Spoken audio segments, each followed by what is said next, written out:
Em 1903, a jovem Lyot Blaker virou notícia nos Estados Unidos depois de ser assediada numa diligência na cidade de Nova York. O motivo da notícia não era o assédio em si, já que, infelizmente, naquela época isso já era um problema no transporte público, mas o fato de que a senhorita Blaker usou um alfinete de chapéu para se defender do seu assediador. Meu nome é Pauline Kisler, eu sou historiadora da indumentária e recriadora histórica, e hoje eu vou te contar a história dos alfinetes de chapéu e como eles se tornaram o terror dos assediadores entre 1900 e 1920.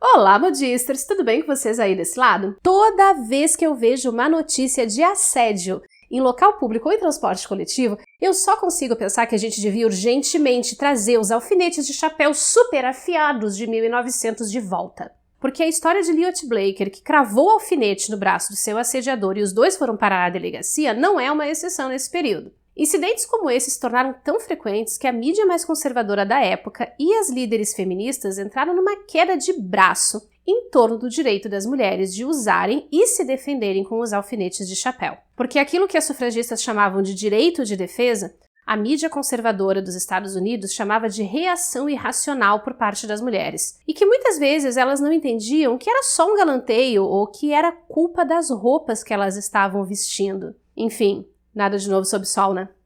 Mas antes de a gente avançar no vídeo e conversar sobre a história dos alfinetes de chapéu, eu preciso agradecer aos membros e aos apoiadores aqui do canal, porque sem eles a gente não teria produção de vídeos e eu não poderia estar aqui hoje trazendo mais um conteúdo gratuito em língua portuguesa para você. Então, se você curte o trampo que eu faço aqui no canal, considere a possibilidade de se tornar um membro aqui no YouTube ou um apoiador lá no apoia.se/Modista do Desterro. Mas se você não tiver como contribuir financeiramente para esse trampo de divulgação histórica no momento, tem uma coisa que é de graça e que você pode fazer com toda certeza, que é sentar o seu dedinho nesse botão de like e ajudar o YouTube a entender que esse vídeo é relevante e entregar para outras pessoas. Alfinetes de chapéu são registrados na Europa pelo menos desde os anos 1300, quando eram utilizados principalmente para fixar os véus femininos. Eram alfinetes metálicos que podiam ou não ser enfeitados com algum tipo de decoração na ponta. Poucas peças desse período sobreviveram e as que chegaram até nós têm entre 5 e 7 centímetros de comprimento e cerca de 1,5 mm de diâmetro. Em algumas pinturas do século XV a gente consegue identificar a presença desses alfinetes, mas em pinturas anteriores aos anos 1400 é mais difícil visualizar claramente esse tipo de detalhe. O famoso Renan, o chapéu de princesa do século XV, também era fixado com alfinetes, que podiam ser presos numa faixa de cabelo, num toucado ou no próprio cabelo mesmo. Mas é bastante provável que essas peças já fossem utilizadas muito antes em localidades da Ásia e da África, onde já existia o costume de as mulheres utilizarem véus para cobrir a cabeça. Na Europa, alfinetes de véus e de chapéus continuaram sendo usados ao longo dos séculos seguintes, variando de tamanho e de decoração conforme a necessidade dos chapéus e as condições financeiras da mulher. À medida que os penteados e os chapéus foram ficando cada vez maiores no século XVIII, os alfinetes se tornaram mais longos, porém é muito difícil encontrar peças originais de 1700 nos museus. O que a gente sabe sobre elas vem de fontes escritas, como os manifestos de carga dos navios de comércio que atravessavam da Europa para o continente americano e que muitas vezes detalhavam as cargas de alfinetes de chapéu sendo trazidos para as mulheres da elite local. E bem nessa época, no século XVIII, os alfinetes já tinham começado a ficar maiores, com comprimentos entre 15 até 18 centímetros, e começavam a ter a sua ponta, a sua cabeça enfeitada para parecer joias. Então, talvez quando a gente olha para pinturas do século XVIII, em que os chapéus parecem estar enfeitados com joias, talvez fosse a ponta do alfinete de chapéu aparecendo ali no meio. Mas o grande boom dos alfinetes de chapéu veio só no século XIX, quando foram inventadas máquinas capazes de produzir esses alfinetes em escala industrial. É por isso que quase tudo o que encontramos sobre alfinetes de chapéu na internet é da era vitoriana ou da era eduardiana.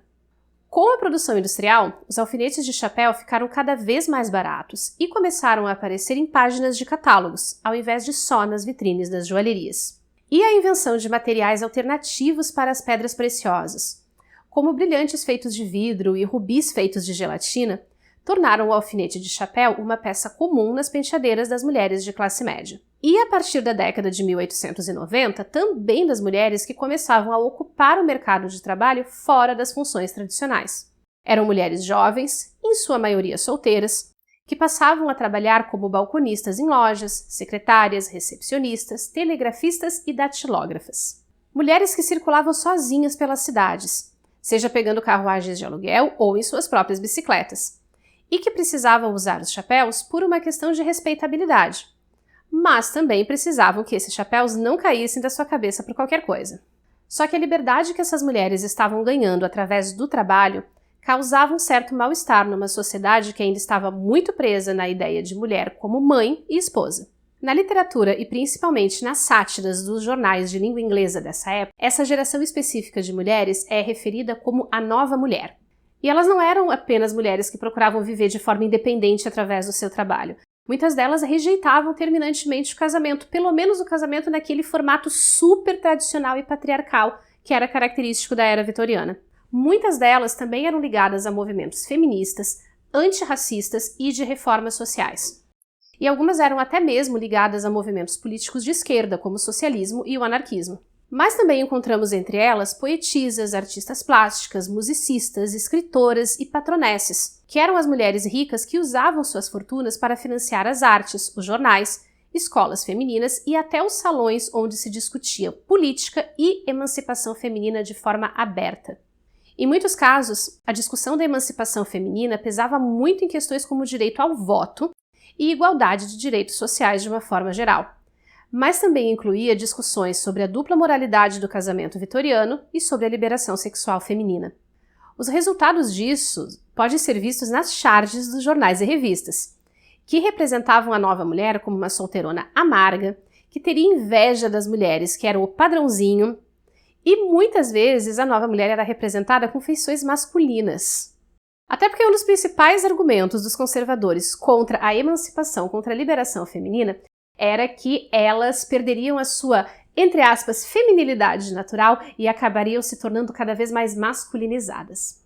Entre 1890 e 1920, os alfinetes de chapéu ficaram cada vez mais longos, finos e afiados. Eles acompanhavam diretamente o crescimento dos chapéus e dos penteados, mas logo se converteram de acessório em arma de autodefesa. Na sua entrevista para o New York Times, Liot Blaker, a moça do começo do nosso vídeo, conta que notou que o homem que sentou do lado dela na carruagem começou a se aproximar demais, e lá pelas tantas já estava roçando os ombros e as pernas nela. Mesmo depois que Liot tentou se afastar e pediu que o homem fizesse o mesmo, o assediador achou que era uma ótima ideia colocar a mão em cima da perna dela.